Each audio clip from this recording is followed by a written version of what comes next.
So here's the truth. Emotions are meant to move through us and not live inside of us. But many of us were raised to believe that showing emotion made us weak or dramatic or unstable. Hi, my friend, and welcome to the Bounce Back Black Woman podcast. I'm Dell, and with God's help, I've overcome some of the toughest trials in life that I could ever have imagined. Do you find yourself struggling to move beyond a heartbreak or a hardship, asking God, why me? Well, I'm here to help women just like you heal and build the resilience to overcome life's greatest trials.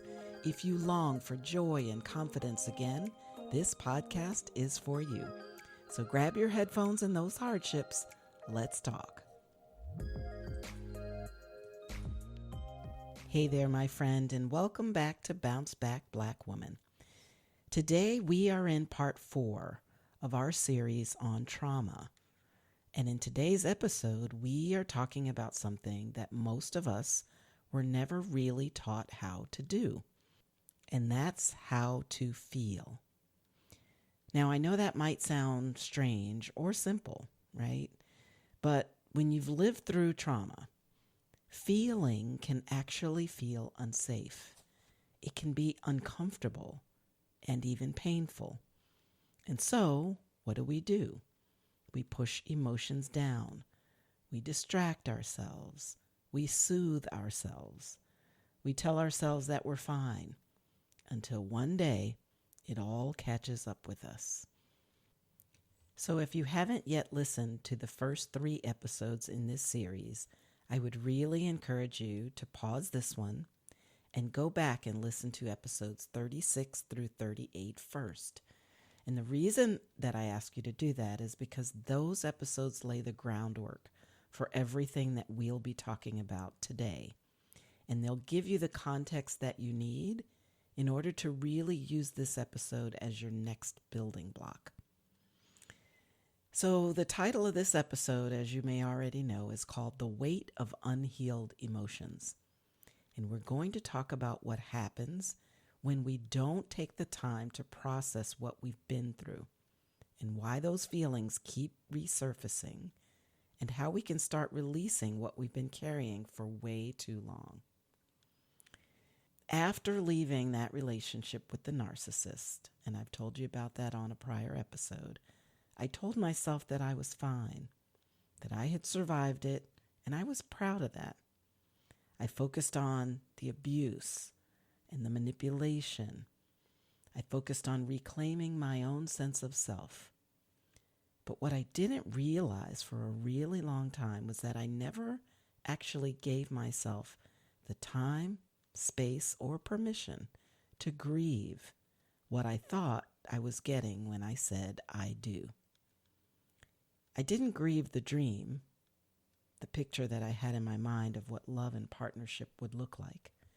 Because before I could even catch my breath, life and challenge just kept piling on. I was still recovering emotionally when COVID hit. And before I knew it, here I was packing up my entire life and dogs and moving across the country, selling a home, buying a home, and starting completely over. In a new place, with a new reality, and new everything. It was like survival mode on top of survival mode. And that whole season, my friend, was pure trauma, transition, and turmoil, even though I had chosen it. And in all that chaos, there was really no time or space to fall apart. I told myself, just keep moving forward. And the thought that comes to mind is the movie Finding Nemo and little Dory, who just used to sing the song, Just Keep Swimming. And that is exactly what I did. But moving forward, or swimming, without healing is just running with baggage. And if you can imagine trying to run a marathon or a race, carrying baggage, suitcases full of your past stuff, you can imagine how difficult that is. And the truth is, I wasn't just grieving the marriage. I was grieving the version of me who still believed in what that marriage should have represented. I was grieving the woman who thought she'd finally found safety, partnership, companionship, love, and a sense of home. But friend, when you're in survival mode for long enough, you don't even realize what you've lost until the noise starts to quiet down and the ache that comes from within catches up to you. And that is when I started to realize that grief isn't always loud. Sometimes it's buried underneath the busyness of it all. And what I now know is this: emotions don't disappear just because we don't talk about them. They go underground and they wait. They wait for us. And the longer they stay buried, the heavier they become. So let's talk about why unhealed emotions feel so heavy, friend. It's because when we suppress, we don't erase the emotion. We just postpone it. And postponed pain doesn't fade. It ferments. It grows heavier. It leaks out in unexpected ways. Things like irritability, exhaustion, anxiety, and even physical pain. My long-term therapist, before I left the San Antonio, Texas area, used an example that I'll never, ever forget. She kept a red plastic playground ball in her office, the kind you buy for $1.99 at the Five and Dime store. But she used that as a visual representation of what happens when you try to hold your trauma in, hold it down. And if you can imagine trying to hold a red plastic ball underwater, it takes work. And the minute that you move your hand from that ball, it pops to the top. And that is a representation of what happens to trauma when you do not process it, accept it, and actually heal from it. It becomes that red ball that shows up anytime you move your hand. So here's the truth. Emotions are meant to move through us and not live inside of us. But many of us were raised to believe that showing emotion made us weak or dramatic or unstable. And so we learned to do just that, hold it in. We learned to smile when what we really wanted to do was scream. We learned to say, I'm okay, I'm fine, when our souls were quietly breaking on the inside. And friend, that kind of emotional control might look strong on the outside, but inside it is suffocating. Every unhealed emotion is a weight that your spirit was never meant to carry. So, let's name some of the core emotions that trauma tends to leave behind. I call them the big four: grief, anger, shame, and fear. And what grief says to us is, I lost something that mattered. Anger says, that wasn't fair. Shame says, something must be wrong with me. And fear says, that might happen again in the future. And my friend, each of these emotions carries its own story. And if we don't let that story come out, it starts to tell us who we are and guide how we show up. And that's why healing isn't just about choosing to move on. Healing is about making meaning out of what happened so that it stops owning us. When I think about unhealed emotions, I think about Jesus in John 11:35. It's actually the shortest version in the entire Bible. And it's 2 words: Jesus wept. You see, he already knew that he was going to raise Lazarus from the dead. He knew that resurrection was coming, but he still stopped to feel the pain of the moment, and and he cried. And that tells me something really powerful.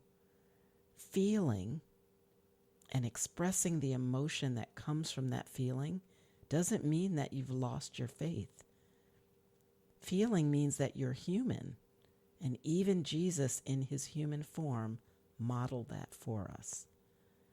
So if you've ever been told to just get over it, or if you've believed that crying shows weakness, I want you to remember this. Jesus felt, and he was still powerful. His tears didn't make him less divine. They made him deeply connected to us as humans that walk this earth. So friend, your tears don't disqualify you. They cleanse you, and they release what words cannot ever say. So here's why this one hurts and hits so deeply. It's because unhealed emotions don't just stay in our hearts. They affect everything. They can harden us. They can close us off. They can make us reactive to things that don't deserve that level of reaction. They can affect our physical health. Things like ulcers, high blood pressure, and so many other symptoms of carrying things that we were meant to let go. And the longer that we avoid feeling them, the more that they control us from the background. We snap at people that we love. We overwork to shield ourselves from having to face pain. We isolate. We numb out. All because we're terrified that if we stop moving, we'll have to finally feel. But friend, what if feeling isn't what breaks you? What if feeling it is what actually frees you?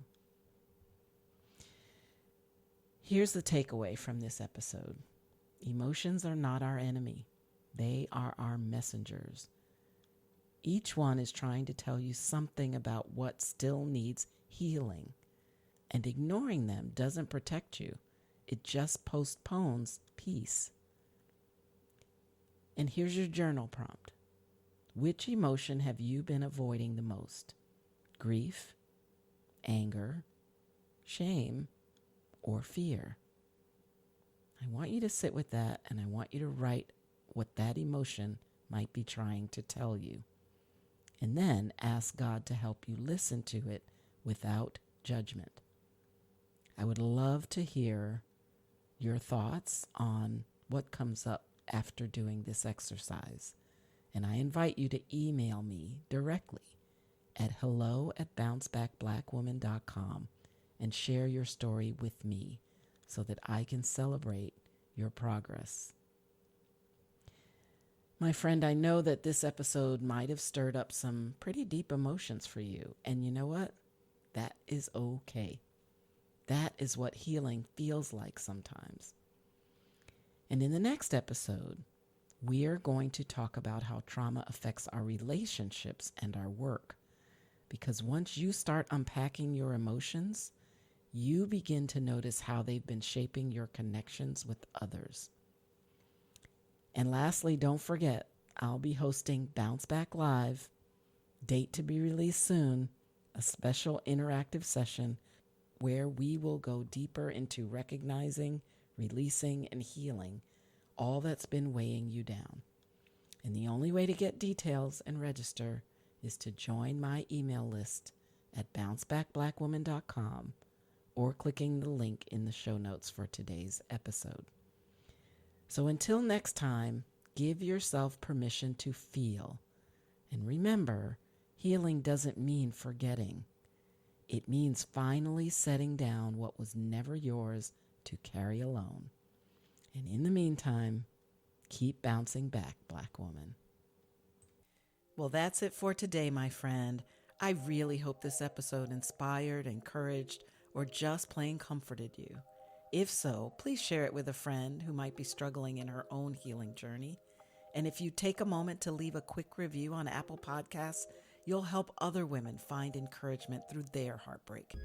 Remember that God is holding your hand along this journey. And guess what? I'm holding the other. Life is short, so bounce back, Black woman.